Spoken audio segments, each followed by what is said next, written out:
Merci Seigneur pour ta présence parmi nous. Merci Seigneur parce que c'est toi qui nous as réunis ensemble. Et ce matin encore, nous voulons écouter sur ta voix.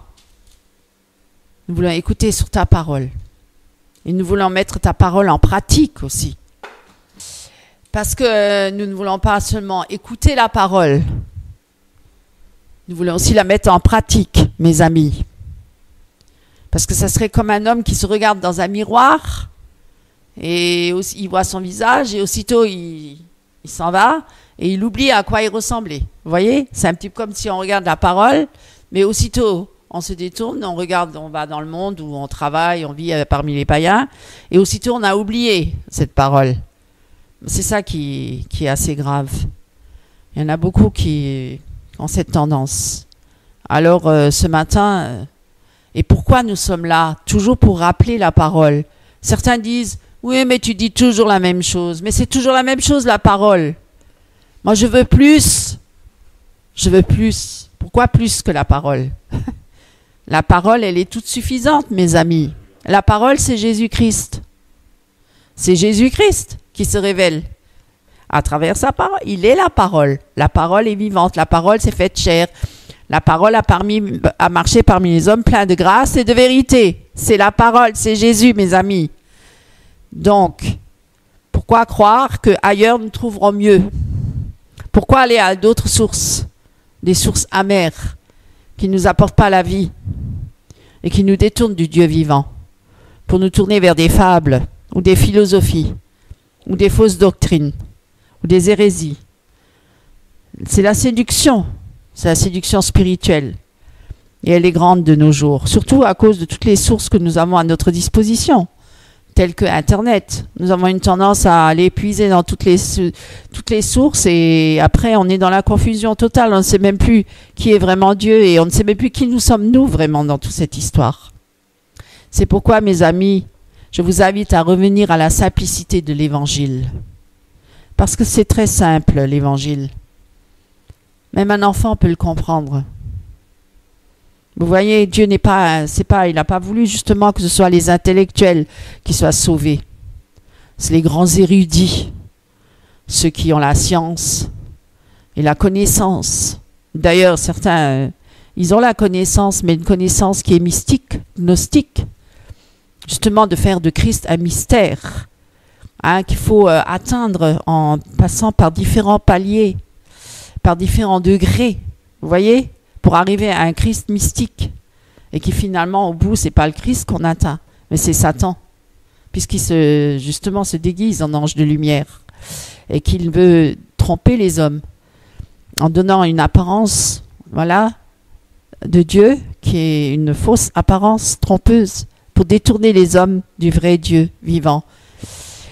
La simplicité de nos cœurs devant le Seigneur, voilà ce que Dieu recherche. L'humilité, la grâce.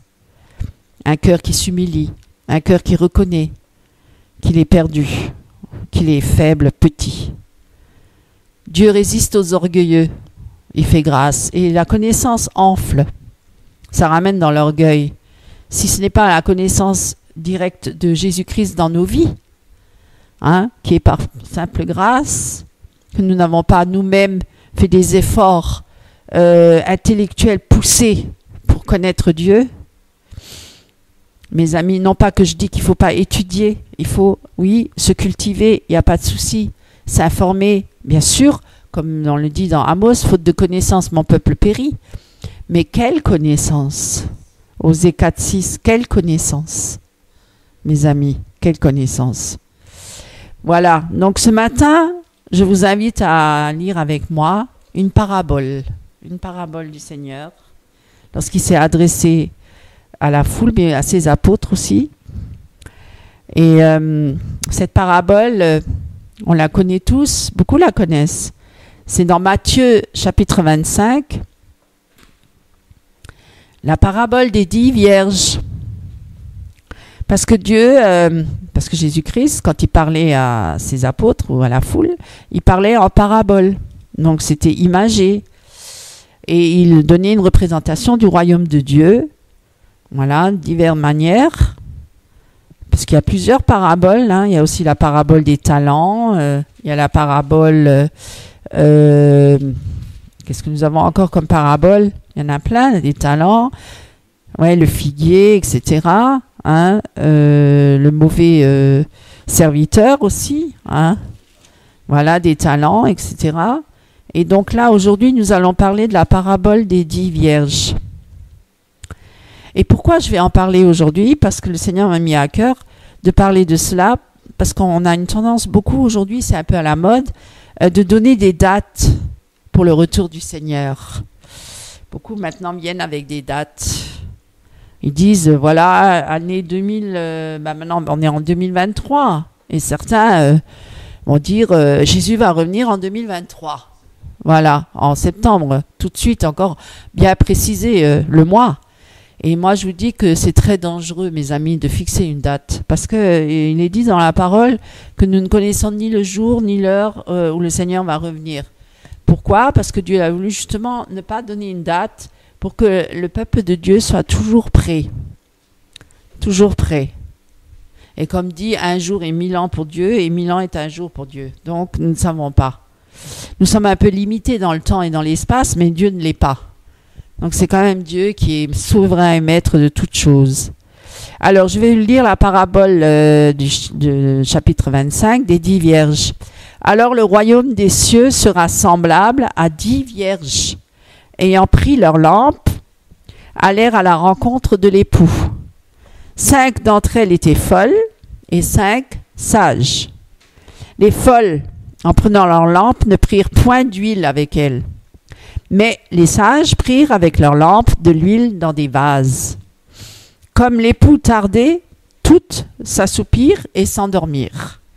Au milieu de la nuit, on cria « Voici l'époux ! Allez à sa rencontre !» Alors toutes ces vierges se réveillèrent et préparèrent leurs lampes.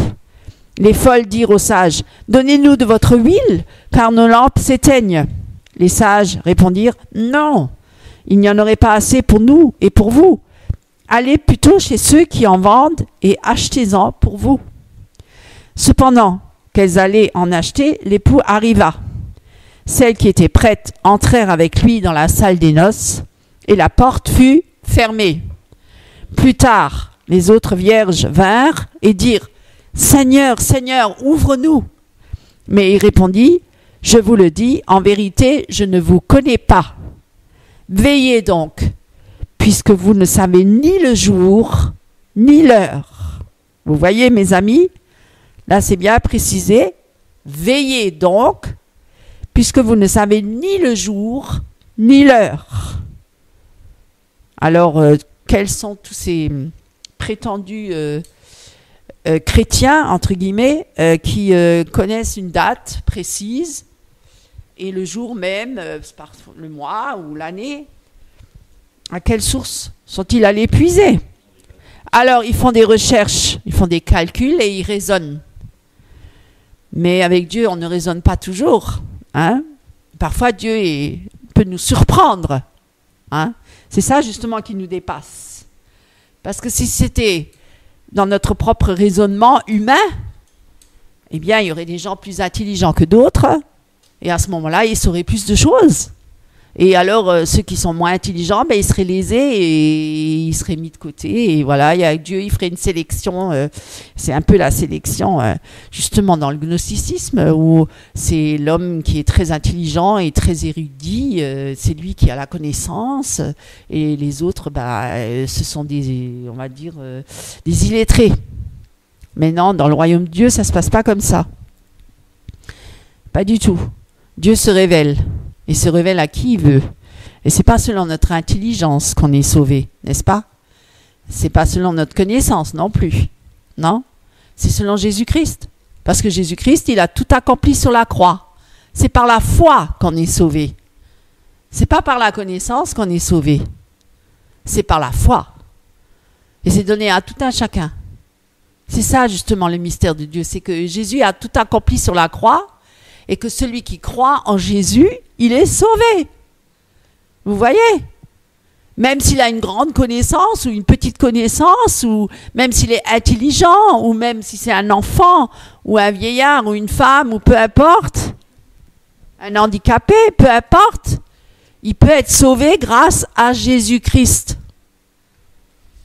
Et c'est pas parce qu'on fait des efforts pour atteindre un certain palier de connaissance, un certain niveau, parce qu'à un certain degré, ça c'est de l'ésotérisme.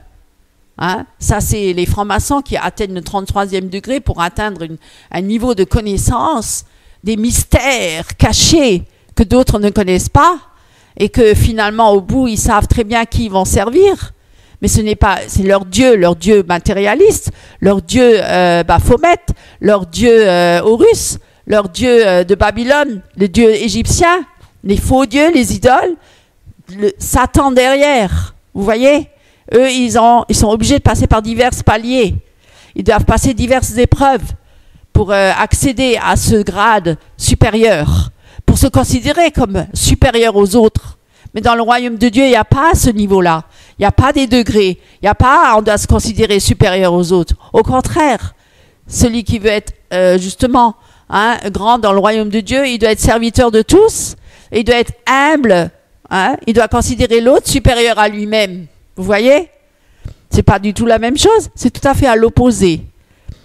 Parce que bon, bien sûr, Satan imite Dieu, mais il singe Dieu, mais c'est tout à fait à l'opposé.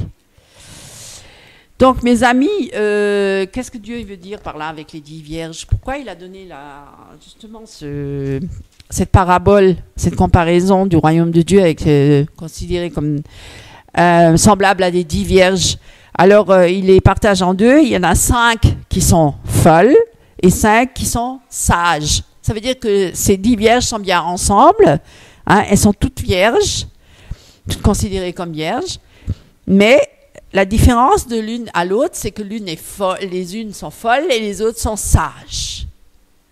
Donc, ce qui veut dire en clair, les unes qui sont folles se sont pas trop préoccupées du royaume de Dieu, elles se sont plus adonnées à leur plaisir, à donner à d'autres choses, à des divertissements, à plein de choses, à ne pas trop penser justement au retour du Seigneur, au retour de l'époux, puisqu'elles sont considérées comme vierges et qu'elles attendent que l'époux arrive pour entrer dans la salle des noces.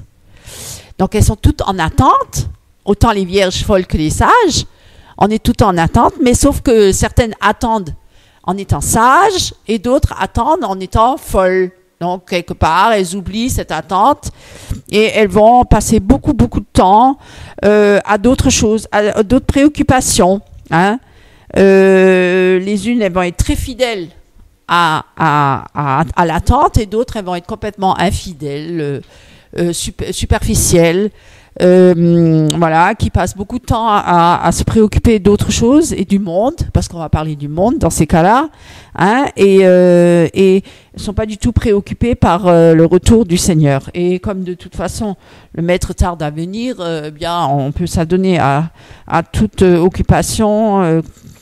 Et puis finalement, on continue peut-être, alors c'est pour donner l'exemple qu'il y a des chrétiens qui viennent à l'église et qui peuvent très bien venir tous les dimanches à l'église ou d'autres jours de la semaine, et pourtant être complètement hypocrite et infidèle, parce que finalement ils viennent, mais ce sont justement ces vierges folles qui toute la semaine sont préoccupées par toutes les choses de la terre et du monde, et qui finalement viennent le dimanche et font croire qu'ils sont des grands spirituels et vraiment des chrétiens très avisés et engagés, voilà, qui sont consacrés. Alors que Dieu connaît le cœur, et il sait très bien ceux qui lui appartiennent et ceux qui sont réellement dans sa présence et ceux qui ne le sont pas. Et on peut pas tromper Dieu, voilà. Donc c'est ça, et parce que vous voyez, Dieu est amour, d'accord, Jésus est amour, mais il est aussi un Dieu saint et un Dieu pur qui en horreur le péché, qui est le péché. Donc Dieu, quand il est venu parmi les hommes, il les a toujours avertis. Et d'ailleurs, tous les prophètes sous l'Ancienne Alliance, quand ils ont été envoyés par Dieu, ça a toujours été pour avertir le peuple de Dieu ou annoncer un message, de la part de Dieu. Et voilà. Alors les uns écoutent et entendent la parole et la reçoivent et la mettent en pratique, et d'autres l'entendent, mais la mettent de côté et se disent On a encore le temps. De toute façon, il n'est pas encore là, le Seigneur. Le retour du Seigneur n'est pas encore proche. Non, non, on a encore le temps. On peut encore s'amuser, on peut encore rigoler. On peut encore passer beaucoup de temps pour les choses de la terre, du monde. Et c'est ridicule. Qu'est-ce qu'on perd notre temps à rester fidèle au Seigneur, à rester sage. Hein, faut bien rigoler dans la vie. Hein, il y en a beaucoup qui me disent des fois, faut bien rire dans la vie, non? Faut pas être trop sérieux. Les gens, ils détestent le sérieux. Pourquoi? Parce que si on est trop sérieux, on croit qu'on est rigide, on est... Après, oui, bien sûr, on ne doit pas être sous la loi, on ne doit pas être légaliste, mais être trop large, c'est pas bon non plus, hein, vous savez, parce qu'on peut aussi s'égarer. Alors, il faut avoir un juste milieu, il faut être équilibré. C'est vrai, il faut être des chrétiens équilibrés, mes amis.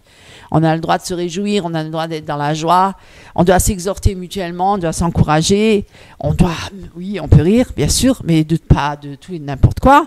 Mais voilà, on peut s'encourager mutuellement, mais tout en restant sage. Tout en restant sage. Et d'avoir toujours de l'huile dans nos lampes. Qu'est-ce que c'est l'huile? Qu'est-ce que ça représente? Ça représente le Saint-Esprit. Ça veut dire il y a des vierges qui étaient sages et qui étaient remplies d'huile, donc remplies du Saint-Esprit. Et elles ont été tellement prudentes qu'elles ont même encore eu d'autres lampes avec elles, hein, en prenant leurs lampes bien remplies. Et les vierges folles, non, insouciantes, voilà, superficielles. On a encore le temps, voilà, on s'amuse, on rigole. Et puis du coup, une voix qui retentit au milieu de la nuit. Vous voyez, c'était au moment où on ne s'y attendait pas du tout. D'ailleurs, elle s'assoupir et s'endormir. C'est vrai qu'on dort la nuit, hein, on s'assoupit, on dort. Juste pour dire par rapport à pourquoi les vierges sages qui attendent l'époux et pourquoi la nuit? Pourquoi la nuit? Parce que en Orient, c'était une coutume, hein, en Orient. Les époux, ça se passait la nuit en Orient. Il y avait justement 10 vierges qui tenaient des lampes pour faire rentrer l'époux dans la salle des noces, pour faire rentrer justement dans la salle des noces. C'est véridique. Et donc, il fallait avoir de l'huile, les lampes allumées. Si elles n'étaient pas allumées, l'époux ne pouvait pas trouver la salle des noces. Il a besoin de ces lampes allumées pour rentrer dans cette salle des noces avec les vierges. Vous voyez? Sinon, elles ne peuvent pas rentrer dedans. Alors, c'était juste pour dire. Et donc, ça se passe la nuit. Et la voix qui s'écrit « Ah, attention, là, alors je reprends le texte. Voici l'époux, allez à sa rencontre. » Alors, qu'est-ce qui se passe? Elles étaient en train de s'assoupir, en train de sommeiller, comme beaucoup de chrétiens dans les églises de nos jours, hein, où beaucoup de chrétiens sommeillent, beaucoup sont assoupis. Ils ne sont pas réveillés, hein. Ils sont à moitié endormis ou pleinement endormis, ou sont un peu assoupis, ou se laissent aller à la bonne chair. Ah, cette chair, si seulement on pouvait s'en débarrasser, mes amis, cette chair. Elle nous fait beaucoup de misère, la chair. Hein. Il n'y a pas que le diable, hein. Il n'y a pas que le diable, on voit le diable partout, mais le diable n'est pas responsable de tout. C'est nous qui sommes responsables, si nous lui accordons une certaine liberté de s'approcher de nous, c'est parce que nous lui permettons. Voilà, parce que nous lui ouvrons la porte, parce que nous le laissons agir dans notre vie. Autrement, le diable n'a aucune emprise sur les enfants de Dieu. Les enfants de Dieu sont protégés, ils sont gardés. Même si on vit des épreuves, Dieu le permet. Tout est contrôlé et soumis à Dieu. C'est Dieu qui est le maître et souverain de toutes choses. Donc c'est nous aussi qui sommes responsables de nos actes. Parce que justement, sinon on va faire croire que nous, on est les petits pantins, là, les marionnettes que Dieu manipule, ou le diable, entre les deux. Et nous, on est au milieu, là. Non, non, non, non. Nous avons un libre arbitre, mes amis. Nous avons le choix entre de dire oui ou non au péché. Nous avons le choix entre le bien et le mal. Nous avons le choix. Dieu nous donne le choix tous les jours, même en étant chrétien, converti, né de nouveau. Vous voyez, on n'est pas là comme des pantins et maintenant... non, parce que sinon ça deviendrait, de la religion, ça serait forcé. On ne serait pas dans l'amour pour le Seigneur. Ça serait quelque chose de forcé. Ça serait quelque chose de fade. Quelque chose de, il n'y aurait pas l'amour. C'est comme moi, c'est comme si un homme et une femme n'ont pas de l'amour entre eux, mais ils se forcent à être ensemble parce que c'est la loi, parce qu'ils sont mariés. Il y en a beaucoup des couples comme ça. Ils sont ensemble, mais ils n'ont pas d'amour l'un pour l'autre. Mais ils se forcent parce que c'est la loi, ils sont mariés depuis des années, voilà. Mais on le remarque tout de suite. Dès qu'on rentre en contact avec ce couple, on réalise tout de suite qu'il n'y a pas l'amour. On réalise tout de suite qu'ils sont ensemble par habitude, ou parce qu'ils sont forcés, ou voilà, parce qu'ils n'ont pas envie de s'embêter pour recommencer ailleurs, ou de s'embêter de voir qu'est-ce qui ne va pas dans le couple, et ils ne font même pas l'effort de réaliser que leur couple ne marche pas, et que peut-être il faudrait peut-être réviser tout ça, et voir où c'est que ça ne va pas. Non, même pas, même pas. Non, ils continuent toujours dans ce même cercle vicieux sans fin.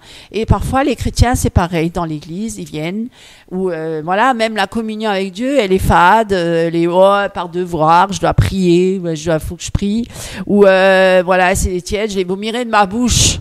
S'il n'y a pas l'amour, le feu, là, en nous, pour aimer le Seigneur et le suivre réellement, si c'est par la force, si c'est pour être forcé, si c'est du forcing, ça devient de la religion. Hein? Parce que là, Dieu, il veut pas ça. Dieu, ce qu'il veut, c'est qu'on soit vraiment dans l'amour avec lui. Et qu'on soit comme ces vierges sages, par notre propre volonté, hein? Par notre désir propre, nous voulons être sages pour Dieu. Parce que c'est vrai, c'est quand on regarde autour de nous, les païens, les gens qui ne connaissent pas Dieu, ils s'amusent, ils rigolent, parfois ils se portent très bien, parfois mieux que certains chrétiens.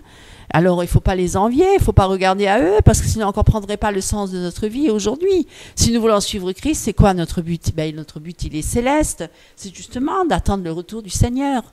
Et alors, bien sûr que beaucoup vont dire, ils vont rigoler, ils vont dire, oh, le retour du Seigneur, tout n'a rien à changer depuis le commencement, hein, voilà, où est-ce qu'il va revenir? Certains sont tellement incrédules, hein, qu'ils vont dire, non, le Seigneur ne reviendra jamais, ça sera toujours comme ça a été, ça sera, et puis ça sera toujours pareil. Voilà ce qu'ils disent, voilà ce qu'ils disent. Et du temps de Noé, c'était pareil, mes amis, parce que ça ressemble un peu au temps de Noé, ça. Bénis donc, puisque vous ne savez ni le jour ni l'heure. Et quand il a dit, quand les vierges folles, elles sont arrivées à la porte parce qu'elles ont été rejetées par Christ, parce qu'elles n'avaient pas leur lampe allumée, hein, il leur a dit quoi? Hein? Il leur a dit, je ne vous connais pas, en vérité, je ne vous connais pas.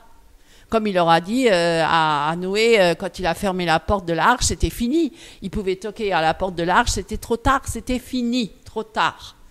Voyez, à un moment donné, Dieu il va trancher. À un moment donné, Dieu va fermer la porte et ça sera fini. Est-ce qu'on réalise ça? C'est écrit dans la parole. Vous voyez, on n'est pas conscient de ces choses-là. On dit, oh, ça n'arrivera pas à notre époque, ou ce ne sera pas pour maintenant, mais qu'est-ce qu'on en sait? Puisque Dieu a dit, veillez, vous ne savez ni le jour ni l'heure. Alors, je ne suis pas pour ceux qui disent, oui, il va revenir en 2023, en septembre 2000. Non, on ne va pas faire comme ça. Dieu a dit, vous ne connaissez ni l'heure ni le jour, mais soyez prêts. Donc, mes amis, ce matin, c'est ça que je veux vous dire, vous encourager ce matin et vous exhorter en vous disant, continuez à persévérer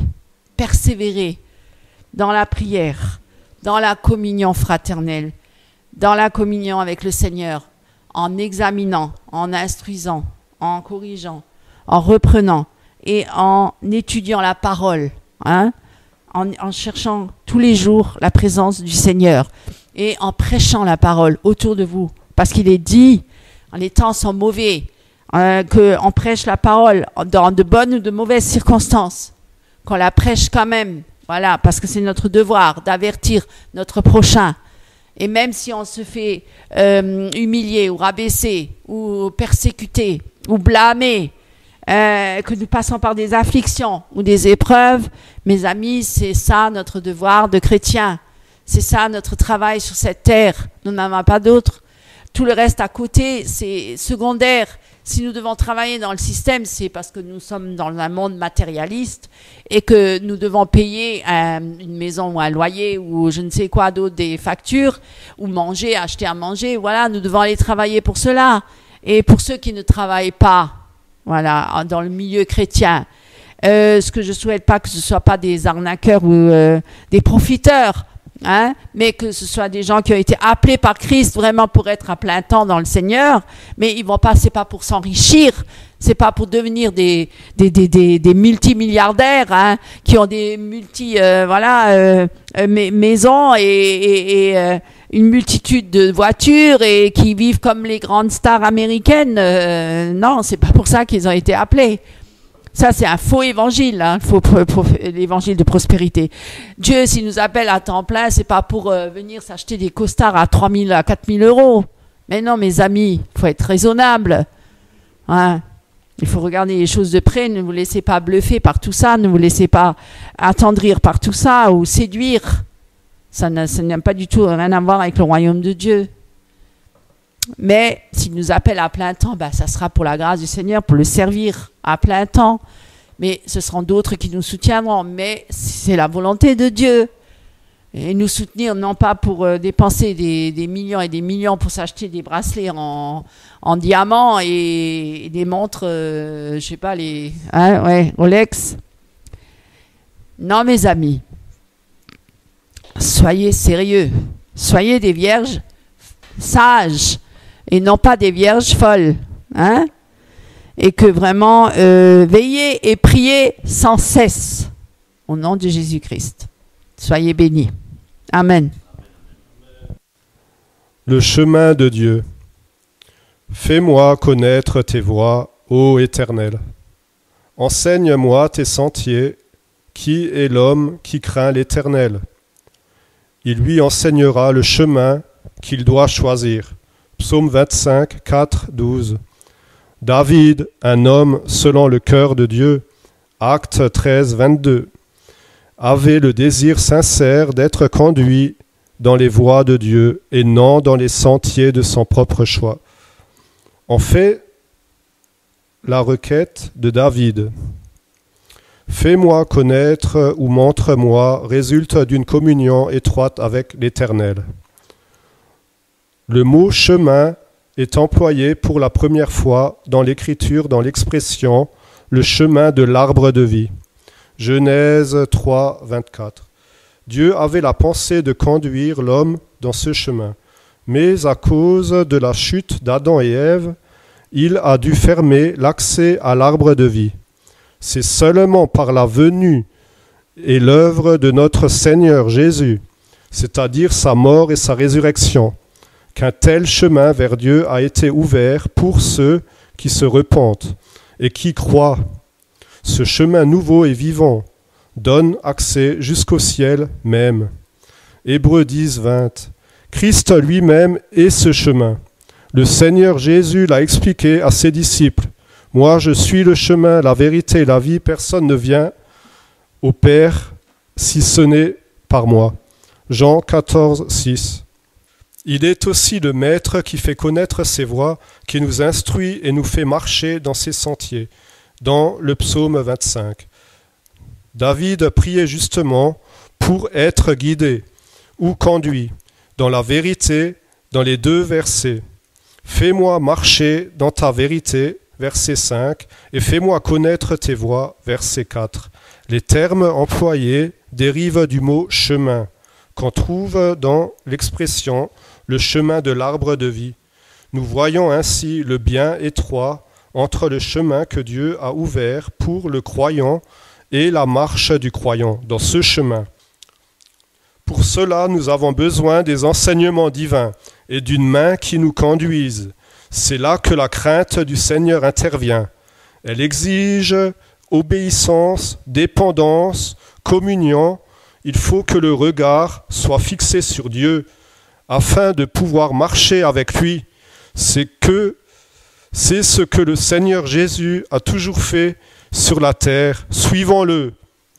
Jour après jour, Seigneur, enseigne-moi, garde mon faible cœur bien près de toi, que dans un chemin droit je marche par la foi, les yeux fixés sur toi, mon Rédempteur.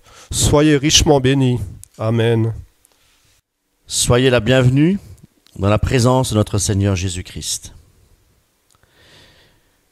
Tout de suite, nous allons plonger donc nos regards dans les Écritures avec 1 Corinthiens chapitre 11, verset 1, où il est dit « Soyez mes imitateurs, comme je le suis moi-même de Christ. » Alors, comment faut-il réellement comprendre ce verset et aussi de quelle manière pouvons-nous et devons-nous aussi imiter Jésus-Christ Car c'est vrai que ici c'est un commandement. Paul nous dit « Soyez mes imitateurs ». Nous devons aussi être imitateurs de Paul. Pourtant, Paul n'est qu'un homme. Mais si Paul nous donne l'exemple parfait, à savoir Jésus-Christ, eh bien, nous allons directement vers notre Sauveur et Seigneur Jésus-Christ pour l'imiter, lui seul. Alors, pour imiter Jésus-Christ, nous allons voir plusieurs aspects. Le premier aspect, pour imiter Jésus-Christ, c'est l'humilité. L'humilité, un esprit humble. C'est vrai, Christ, durant toute sa vie sur cette terre, en tant qu'homme, nous a démontré et nous a montré aussi ce qu'est l'humilité. Et nous allons voir dans 1 Pierre chapitre 5, versets 5 à 6, où il est dit « De même, vous qui êtes jeunes, soyez soumis aux anciens. Et dans tous vos rapports mutuels, revêtez-vous d'humilité. Car Dieu résiste aux orgueilleux, mais il fait grâce aux humbles. Humiliez-vous donc sous la puissante main de Dieu. Non pas par nos forces, nos propres forces humaines et faibles, mais par la puissante main de Dieu. Dans l'humilité, nous devons venir à Christ, nous devons venir à Dieu pour être humbles, nous approcher de Dieu, afin qu'il vous élève au temps convenable. Christ, par humilité, il a pris notre propre nature, mes amis. Par son humilité, il a pris nos faiblesses.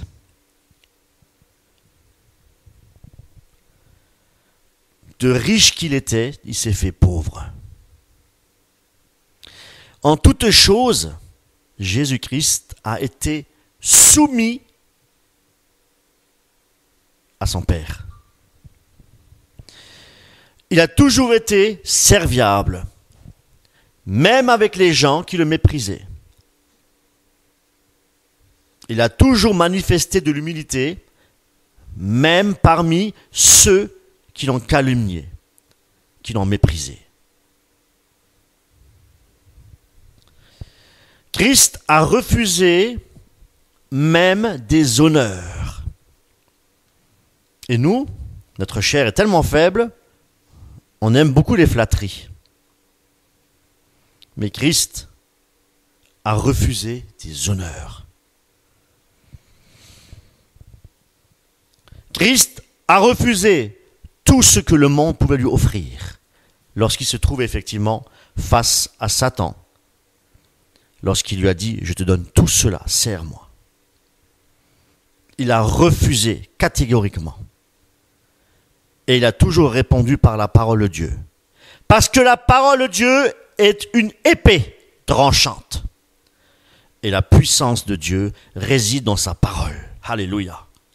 Nous devons nous défendre avec la parole de Dieu, mes amis. Si nous voulons rester humbles. Et non pas nous défendre avec nos propres mots, avec notre sagesse humaine, ou avec notre connaissance qui enfle, mais avec la connaissance de Dieu et avec l'Esprit de Dieu et sa parole. Alléluia. Christ, lorsqu'il est entré à Jérusalem, il n'est pas venu avec un super cortège, il est venu sur un âne. Quelle humilité, mes amis.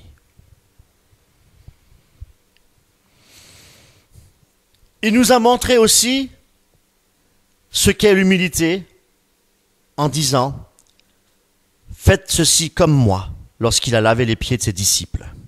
L'humilité. Voir son prochain comme plus grand que soi-même. Il était humble jusqu'à la mort sur la croix, à cause de nous, à cause de nos transgressions, de nos péchés. Et c'est cette mort-là, mes amis, qui nous libère. Et c'est cette mort-là aussi, mes amis, qui nous sauve. Alors, nous allons maintenant voir l'antipode de l'humilité. Donc, opposé à l'humilité, nous avons ce qu'on appelle l'orgueil. L'orgueil, c'est le péché de Satan. Et l'humilité, c'est quoi? C'est la victoire en Jésus-Christ, mes amis. C'est pourquoi la première chose, je vous dirais, à prendre en considération pour être des imitateurs de Christ, c'est de rechercher l'humilité. Et pour cela, nous devons plonger nos regards dans les Écritures et poursuivre Jésus-Christ, de voir tous les passages de Jésus-Christ concernant l'humilité. À travers sa vie, à travers des épisodes, à travers bien des choses, nous pouvons étudier la vie de Jésus-Christ et comprendre comment marcher dans l'humilité, mes amis. Et nous devons étudier les Écritures pour cela. Il n'y a pas d'autre alternative. Et la prière. Proverbe 29, 30, 23. L'orgueil d'un homme l'abaisse, mais celui qui est humble d'esprit, écoutez bien, celui qui est humble d'esprit obtient la gloire. La première chose à réaliser, mes amis, c'est qu'il y a de l'orgueil dans tous les êtres humains. Nous avons tous une part d'orgueil en nous. Parce que nous avons encore cette nature charnelle, quoique née de nouveau, née d'en haut.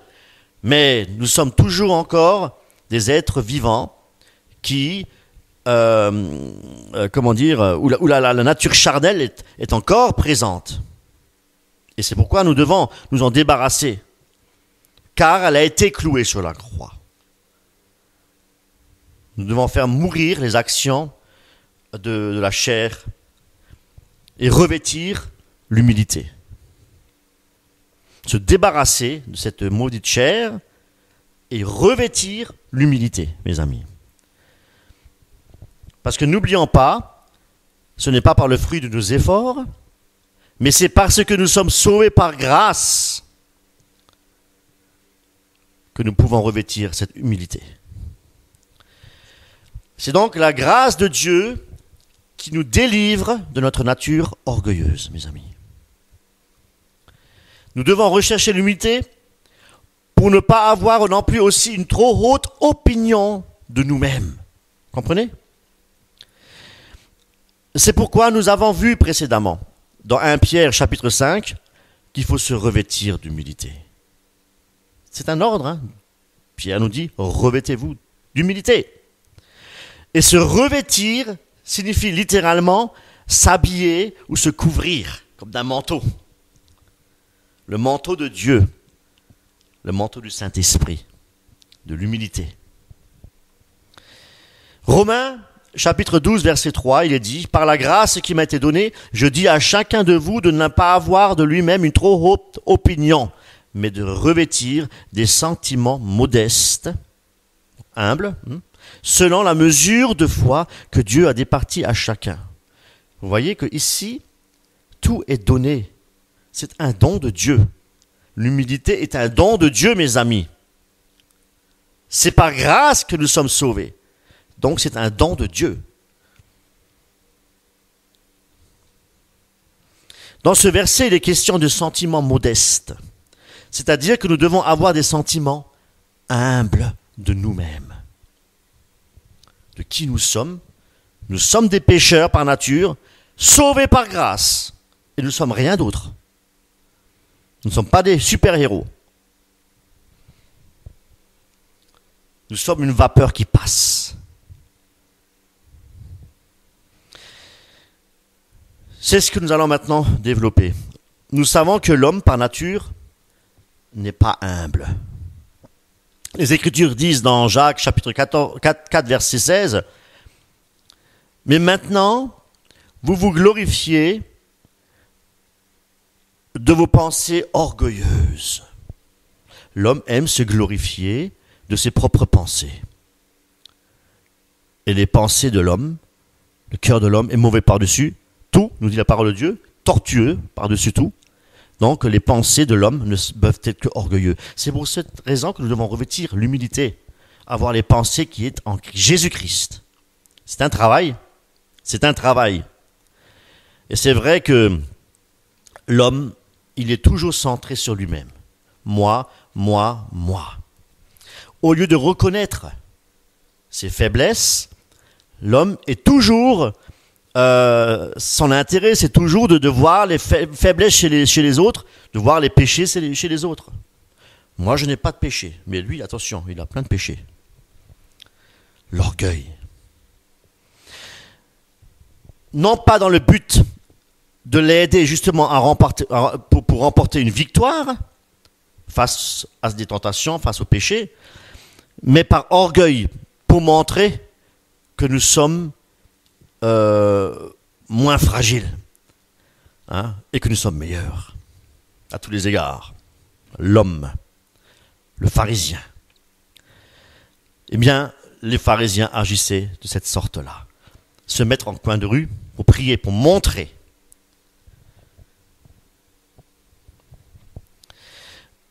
Ils pensaient être instruits mieux que n'importe qui, les pharisiens.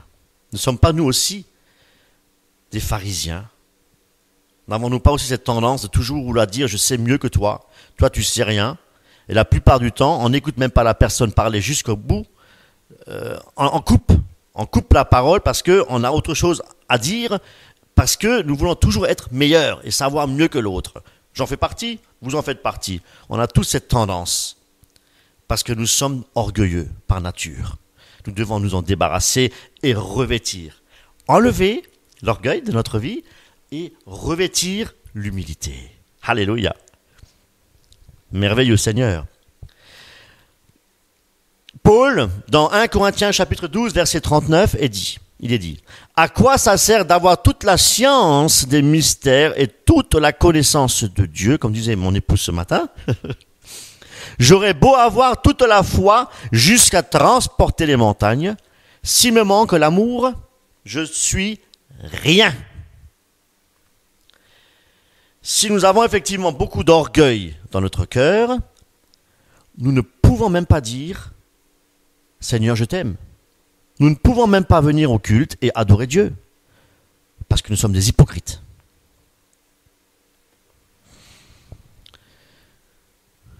Nous sommes, je le répète, sauvés par grâce, parce que Dieu est un Dieu miséricordieux. Dieu a tant aimé le monde, Jean 14, 6, qu'il a donné son propre Fils, pour que nous ayons la vie éternelle, parce qu'il nous aime. De quoi voulons-nous nous glorifier? D'être meilleurs que l'un que l'autre? Nous devons apprendre à considérer notre prochain comme étant supérieur à nous pour que notre orgueil puisse disparaître. Revêtir l'humilité, le manteau de l'humilité, c'est quelque part accepter de ne pas être plus grand que mon prochain, ou que mon frère, ou que ma sœur.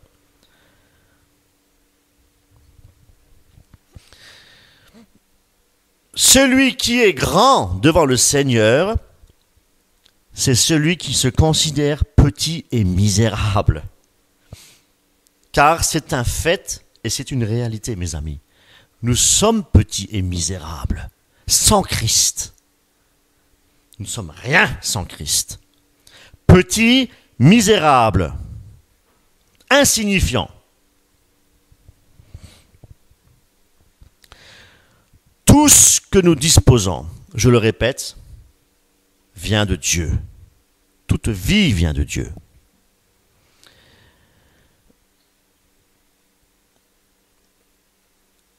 Être humble aux yeux de Dieu, c'est celui qui a compris qu'il ne peut plus vivre pour lui-même, et qui ne peut plus vivre non plus d'une manière égoïste.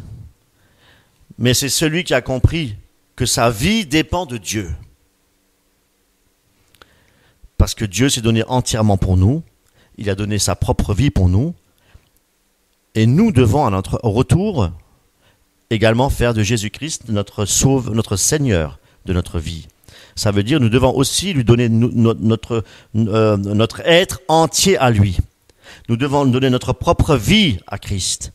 Et nous devons aussi, au pied de la croix, lui déposer toutes nos ambitions et nos projets. Car, Dieu dit, ce sont les projets de l'Éternel qui se réaliseront si nous sommes en Christ. Ce qui doit attirer notre attention, ce n'est pas ce que le monde peut et veut nous offrir sur un plateau d'or, mais tout ce qui est humble.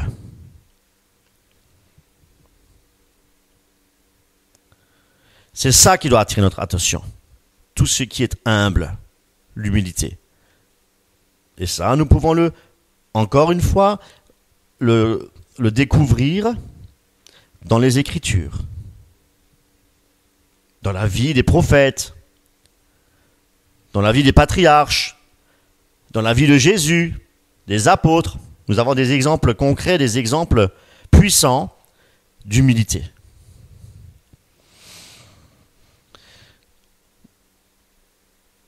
Et ce qui est humble, c'est la richesse, la gloire et la vie, nous dit les Écritures dans Proverbes.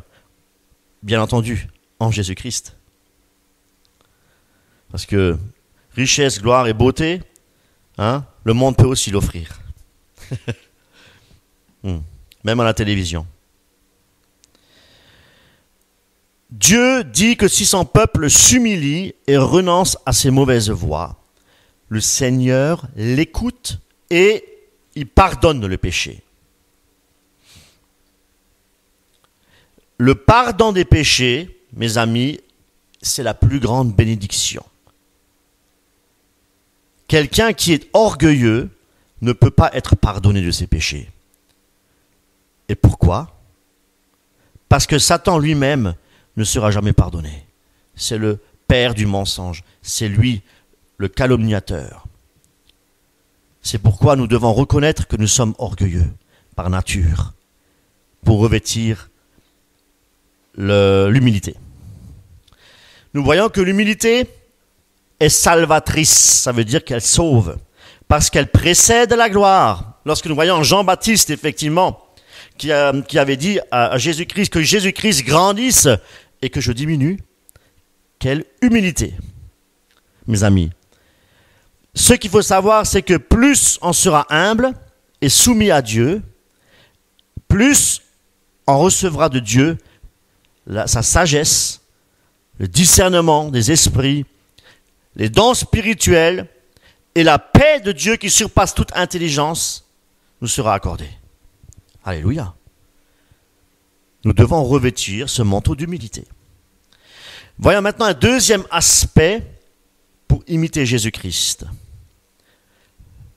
Alors c'est très similaire, c'est l'obéissance et le renoncement à sa propre vie.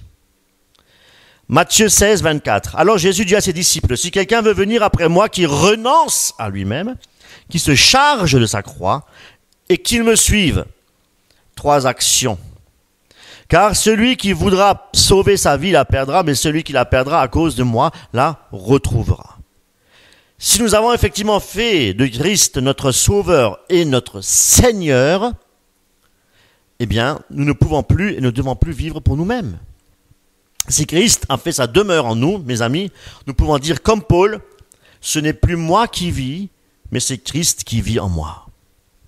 Et si Christ vit en nous, si Christ habite notre cœur, nous ne devons plus écouter nos propres sentiments. Nous devons écouter, ou plutôt, nous devons écouter les sentiments qui sont en Jésus-Christ, par le Saint-Esprit.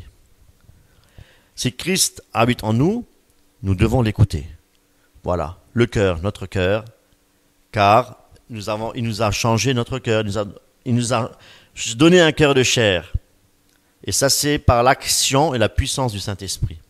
Maintenant, si nous allons en Philippiens, chapitre 2, verset 5, il est dit « Ayant en vous les sentiments qui étaient en Jésus-Christ, lequel, existant en forme de Dieu, n'a point regardé comme une proie arrachée d'être égal à Dieu. » Vous voyez encore, le verset 6 nous donne cette humilité. Lorsqu'il dit « Ayez en vous les sentiments qui étaient en Jésus-Christ », lesquels? Eh bien, lequel, en forme de Dieu, n'a point regardé à une proie, comme arracher une proie, d'être égal avec Dieu. C'est l'humilité, mes amis. Les sentiments qui étaient en Jésus-Christ, c'est être humble. C'est l'humilité. Un simple homme qui est venu, qui est venu dans un corps d'homme, s'est humilié en se rendant, nous dit la parole de Dieu, obéissant jusqu'à la mort, même jusqu'à la mort sur la croix. Parce que nous l'avons crucifié, mes amis. Les sentiments qui étaient en Jésus-Christ, c'était quoi? Des sentiments d'humilité, pour quelle raison? Pour sauver toute l'humanité. La miséricorde de Dieu. Mais ça coûte un prix, et il a payé à notre place. Il a donné sa propre vie. Par amour, pour l'humanité entière. Non pas que pour le peuple d'Israël, mais pour l'humanité entière. Et c'est pourquoi nous devons, nous dit Paul, revêtir les sentiments qui étaient en Jésus-Christ, pour marcher dans l'humilité. Concernant maintenant l'obéissance, l'homme naturel a plutôt tendance, on va dire, à commander. Et là, je parle d'une manière générale. Il faut toujours commander. Et quand il obéit, il le fait il le fait en règle générale, l'homme charnel, il le fait par nécessité. Il ne le fait pas par amour. Il n'obéit pas par amour. Quand quelqu'un nous dit quelque chose, je ne le fais pas par amour. Je le fais parce qu'il faut le faire, par nécessité. Or, la parole de Dieu nous apprend que nous devons toujours obéir par amour. Et là, effectivement, il est dit dans 1 Corinthiens chapitre 16, verset 14, « Tout ce que nous faisons doit être fait avec amour. » Tout. Mais quoi? Tout. Et non pas par un esprit de dispute, il y a marqué, et de querelle et de murmure. Alors, si nous faisons tout pour la gloire de Dieu, nous devons le faire même sur notre lieu de travail. À la maison, en famille, à l'extérieur, chez les amis, nous devons être des modèles, des disciples, des ambassadeurs de Christ. Nous devons montrer l'humilité partout où nous allons. N'oublions pas que si nous ne travaillons pas de nos mains, l'Écriture déclare qu'ils ne mangent pas non plus. Pourquoi je dis ça? C'est parce que nous devons être reconnaissants d'avoir un travail. Nous travaillons pour le Seigneur. Parce que c'est le Seigneur qui nous a permis d'avoir un travail. Et qui permet de nous nourrir. Et de nourrir notre famille. Vous voyez? C'est pour cette raison-là que nous sommes reconnaissants si nous travaillons de nos mains. Et c'est dans ce lieu de travail aussi parce que Satan ne dort point, il ne sommeille point. Son devoir et son objectif, c'est de nous faire passer par des tribulations, c'est de nous séduire. Eh bien, il le fait non pas seulement au travail, il le fait à la maison. Il peut y avoir des disputes conjugales, il peut y avoir des choses qui se passent à la maison. Il le fait partout où l'occasion se présente. Le rôle de Satan. Mes amis, renoncer à sa propre vie, c'est également se mettre au service de son prochain. Tout à l'heure, nous l'avons vu par les lavements des pieds de ses disciples. C'est une image d'humilité, mes amis. Considérer toujours son prochain.